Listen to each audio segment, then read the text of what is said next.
Welcome to The Explainer. Today, we're stepping right into the clinic to decode the incredibly nuanced world of feline body language and physiology.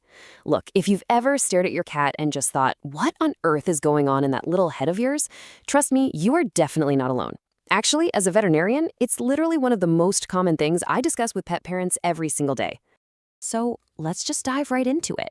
Is that wagging tail a sign of pure love or a strict warning to back off?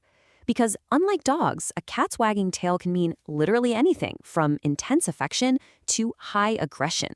It's super easy to misinterpret, and while getting it wrong usually results in a scratched hand or a really stressed out kitty, we definitely want to avoid that. Here's our roadmap for today. We're going to cover the feline love language, decoding friendly tail signals, warning signs and boundaries, scent, proximity and trust, and finally, the actual science behind cat bonding. Okay, starting off with section 1, the feline love language. I see this all the time in the clinic. Owners misinterpret a cat's tail basically because they're using a dog's dictionary to read it. We're all just so hardwired to see a wagging tail and instantly think, "Oh, buddy, you're so happy." But you have to remember, domestic cats evolved from solitary wild cats, whereas dogs evolved from pack animals. Because cats didn't traditionally need this loud, over-the-top body language to communicate with a giant pack, their social signals are just way more subtle. So a swishing tail on a cat is essentially a complex barometer of their internal mood, and we really need to learn how to read it properly. Which brings us to section 2, decoding friendly tail signals. Now, when you see this straight-up quiver, oh man, it's essentially a full-body happy wag. If your cat struts up to you in the morning with their tail pointed straight up to the ceiling, kind of shivering or vibrating rapidly right at the base, they are telling you they are absolutely thrilled to see you. It's a huge sign of excitement and anticipation, usually for breakfast or just some much-needed affection.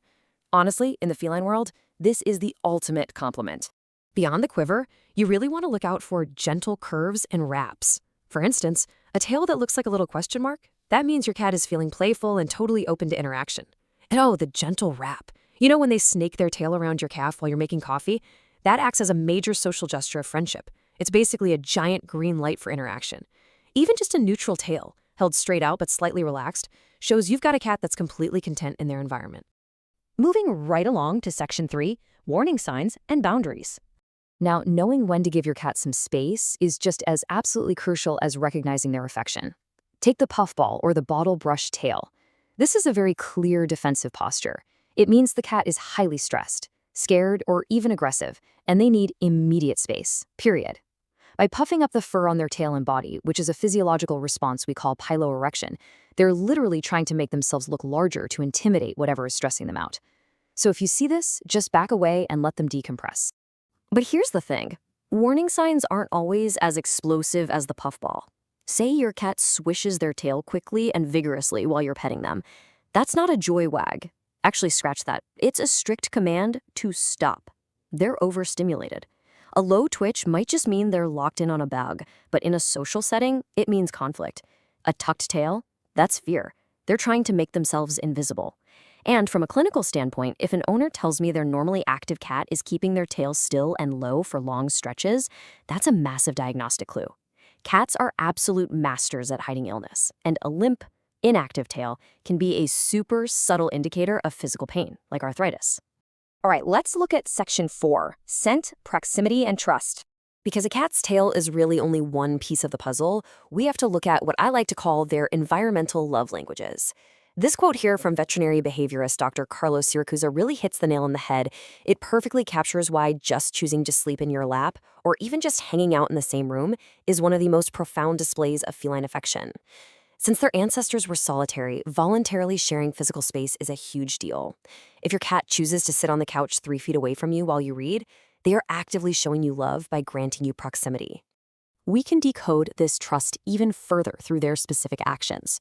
Whether it's head-bunting you to share scent glands from their cheeks, basically claiming you as their own, or kneading your lap to recreate that maternal safety they felt as kittens, these are profound feline trust falls. And then we have the famous slow blink. In the animal kingdom, closing your eyes around another creature is the ultimate sign of vulnerability. So offering you a slow blink from across the room, it proves they feel utterly secure with you. Try slow blinking back, it's literally speaking their language. And yes, even when they bring you a Let's call it a gift, like a toy or something much less pleasant from the yard.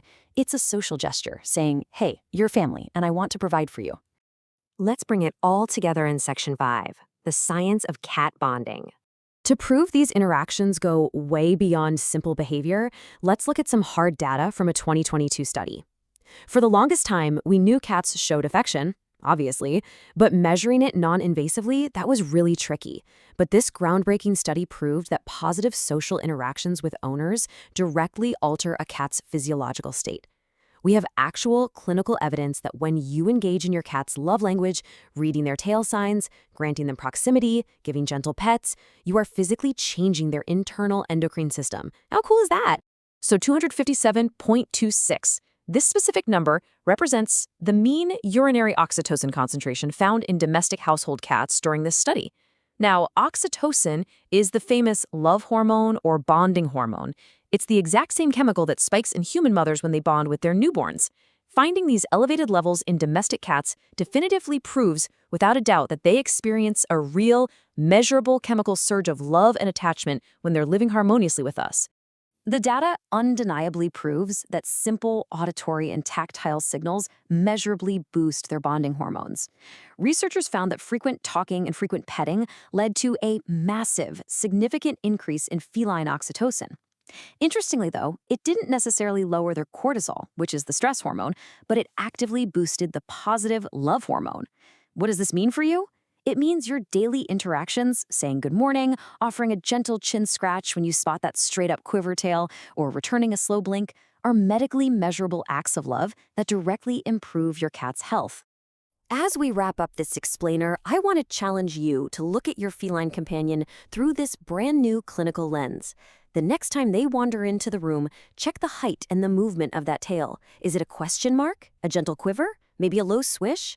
Read those subtle signals, respect their boundaries when they ask for space, and actively speak their love language today. You literally have the power to boost their oxytocin levels. So what is their cat's tail trying to tell you right now? Go find out.